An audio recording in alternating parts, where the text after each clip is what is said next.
Renungan bulan Februari, minggu pertama masa Prapaskah 21 Februari 2021. Renungan ini saya beri judul kata-kata pertama dari lagu kanak-kanak, Pelangi-pelangi, alangkah indahmu. Dalam nama Bapa dan Putra dan Roh Kudus, amin. Salam sehat saudara-saudariku terkasih, senyum selalu, berkah dalam. Saudara-saudariku terkasih, ketika saya masih kanak-kanak, saya melihat gambar bagus di langit. Lalu saya bertanya kepada Bapak, "Pak, itu apa?" Bapak cerita begini, "Itu kluwung le." Wah, pelangi dalam bahasa Indonesianya. Kluwung itu mulutnya dua, yang dua-duanya menancap di laut untuk menghisap air supaya tidak bludak dan banjir. Jadi kalau ada kluwung atau pelangi atau biang lala itu tidak akan ada banjir. Itu cerita Bapak pada saya. Begitulah cerita bapakku waktu saya masih kanak-kanak. Lalu selanjutnya juga masih kanak-kanak pula, ketika aku mengikuti pelajaran agama untuk anak-anak waktu itu, Bapak guru agama kami dengan membawa kitab suci cerita begini. Dulu ada air bah dan yang selamat cuma Bapak Nuh. Nah, sesudah air bah, Tuhan berjanji kepada Bapak Nuh bersama seluruh anggota keluarga dan seisi bahtera bahwa tidak akan ada lagi air bah yang akan memusnahkan semua yang hidup. Sekarang ini memang banyak banjir tapi tidak akan memusnahkan semua yang hidup. Sekali lagi Bapak Guru mengatakan bahwa tidak akan ada air bah lagi yang akan memusnahkan semua yang hidup. Hore, teriak kami, plak plak plak plak. Nah. Lalu Pak Guru melanjutkan dengan membaca kitab suci. Busurku akan kutempatkan di awan sebagai tanda perjanjian antara aku, Allah, dan bumi, bahwa tidak akan ada lagi air bah yang memusnahkan segala yang hidup. Hore, teriak kami lagi sekali lagi anak-anak. Nah anak-anak, busur itulah yang kini setiap kali kita lihat ada di langit yang warnanya campuran dan indah. Apa namanya anak-anak? Kluwung. Ya, betul. Bahasa Indonesianya pelangi. Ya, 100 untuk anak-anak. Ore, kami semua anak-anak senang. Dan Pak Guru langsung ngajari kami nyanyi. Pelangi, pelangi, alangkah indahmu, merah, kuning, hijau, di langit yang biru. Pelukismu agung, siapa gerangan, pelangi, pelangi, ciptaan Tuhan. Itulah nyanyian kami yang diajarkan oleh Pak Guru. Dan kini apa yang diceritakan oleh Bapak maupun Pak Guru tadi saya temukan dalam kitab Yesaya dalam bacaan pertama hari ini. Dalam renungannya Monsinyur Pius Riono Prabdi, Uskup Ketapang, dalam inspirasi batin mengatakan Allah memanggil segala makhluk dengan mengadakan perjanjian bahwa Allah tidak akan mendatangkan air bah lagi. Hadirnya pelangi busur adalah semacam tanda tangan Allah atas perjanjian tersebut. Tanda tangan yang menyatakan damai, kasih, dan pemeliharaan yang tiada putusnya.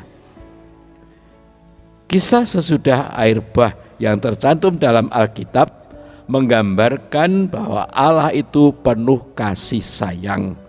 Allah membaharui apa yang telah dihancurkan air bah, dan Ia sendiri membangun suatu umat manusia yang baru bekerja sama dengan yang selamat dari air bah, yaitu semua yang ada di Bahtera Nuh. Allah mengadakan perjanjian dengan umatnya, sehingga antara Allah dengan manusia terjadilah persekutuan timbal balik. Hanya Yahweh atau Allah lah yang sanggup berjanji bahwa air bah tidak akan terulang lagi. Nah, ini sekedar catatan saudara-saudariku terkasih. Banyak agama dunia kuno dulu mengenal cerita tentang suatu air bah yang sebenarnya dikehendaki para dewa guna menghancurkan umat manusia yang suka memberontak terhadap mereka. Jadi dewa-dewa hanya menghancurkan dan tidak membangun kembali. Yuk saudara-saudari terkasih, Yahweh adalah Allah yang esa. Ia memiliki segala sarana untuk menjamin bahwa karyanya akan tetap berlangsung dan semakin sempurna meskipun kadang terhalang oleh macam-macam hal, termasuk kedegilan hati manusia. Mengapa begitu? Karena semuanya didasari dengan kasih yang sejati.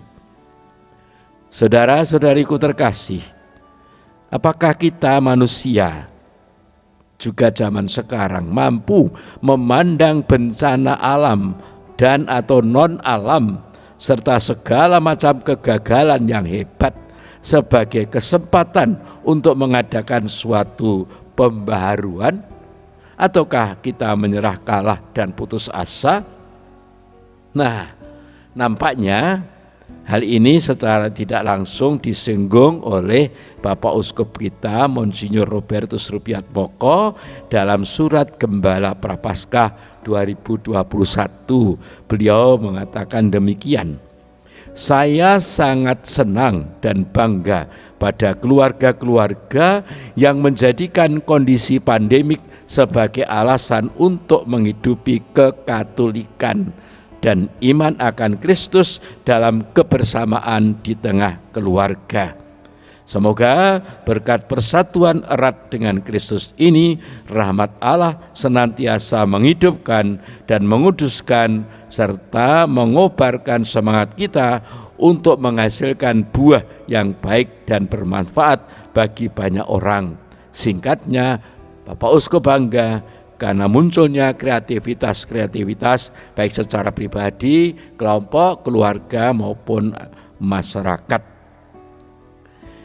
Dan apa yang dimaksud dengan kekatolikan itu, Romo Vikjen kita, Romo Yohanes Rasul Edi Purwanto PR, dalam majalah Salam Damai edisi 136 volume 13 Februari 2021 halaman 8 mengatakan demikian: kekatolikan bukan sekedar beragama Katolik, tetapi kekatolikan dalam arti being a Catholic, menjadi Katolik sebagai proses terus-menerus menjadi murid Yesus yang tidak lain menjadi anak Allah sendiri.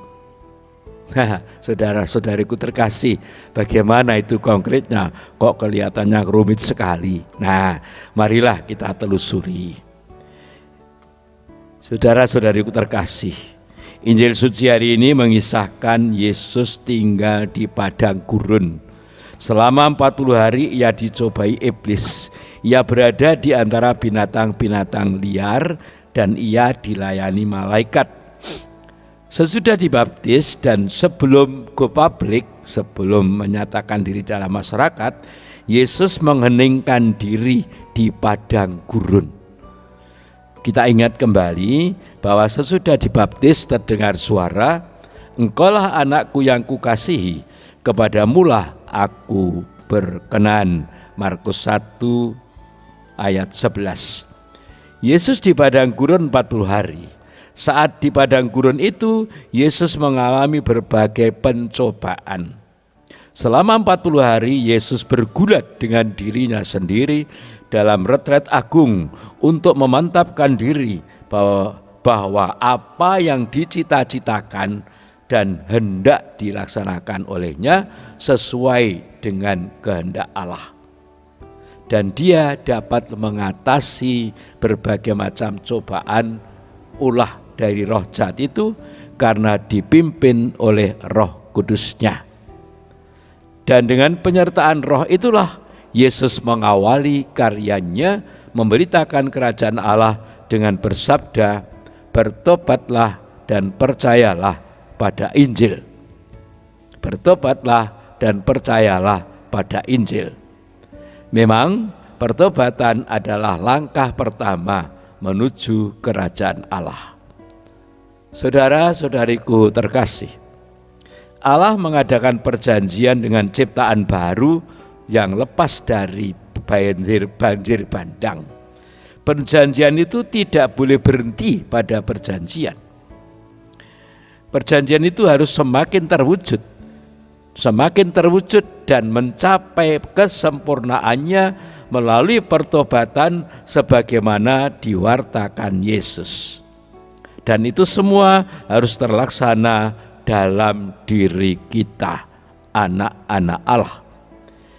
Saudara-saudariku terkasih, kita semua memiliki tugas perutusan masing-masing dimanapun kita berada, ya di keluarga, tempat kerja, masyarakat, dan lingkungan sekitar kita, karena dengan baptis kita memang diutus. Kita semua yakin bahwa baptisan merupakan tanda yang jitu bahwa hati kita lekat pada Allah. Dengan bimbingan roh, kelekatan kita dengan Allah akan membuahkan hasil yang baik. Disinilah bakal terlaksananya proses kekatolikan, proses menjadi Katolik, being a Catholic. Dan untuk itu kita harus terus-menerus mohon bimbingan roh. Nah, saudara-saudariku terkasih, salah satu contoh konkret dalam tentang permohonan itu adalah dalam doa novena Roh Kudus. Dalam doa itu kita mohon 7 karunia Roh Kudus yang kiranya merupakan bekal untuk berproses menjadi Katolik tadi. Yang pertama, kita mohon karunia roh hikmat. Dengan roh hikmat itu, kita mohon karunia roh hikmat agar kita menjadi orang bijak, selalu mengusahakan yang baik dengan mengatasi berbagai macam kelemahan kita.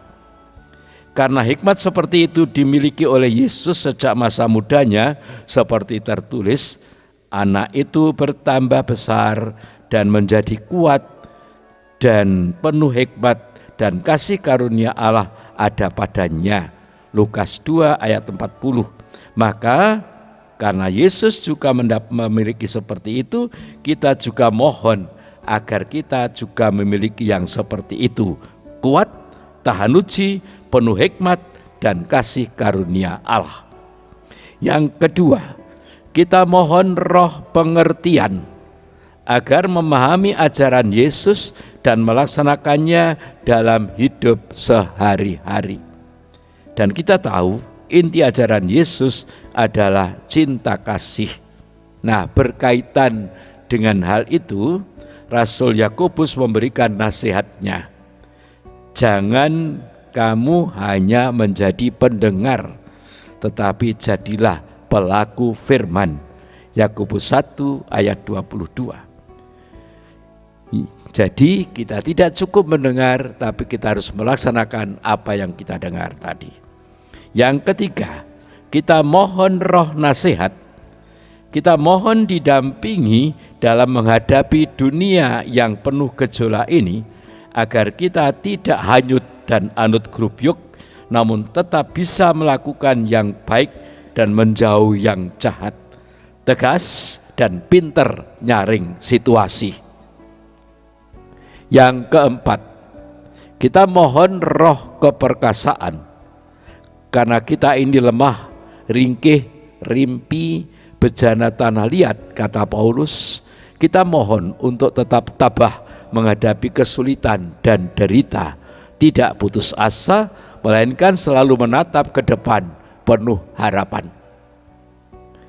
Yang kelima, kita mohon roh pengenalan akan Allah, agar kita terus disadarkan dan diingatkan bahwa semua yang ada di dunia ini sifatnya sementara saja. Hal-hal duniawi itu bukan tujuan kita, melainkan sarana. Maka jangan sampai kita terbuai oleh kemegahan dunia yang hidup serba wah, pakaian serba merek, makanan serba enak, dan barang-barang serba luks. Seakan-akan itu yang kita kejar.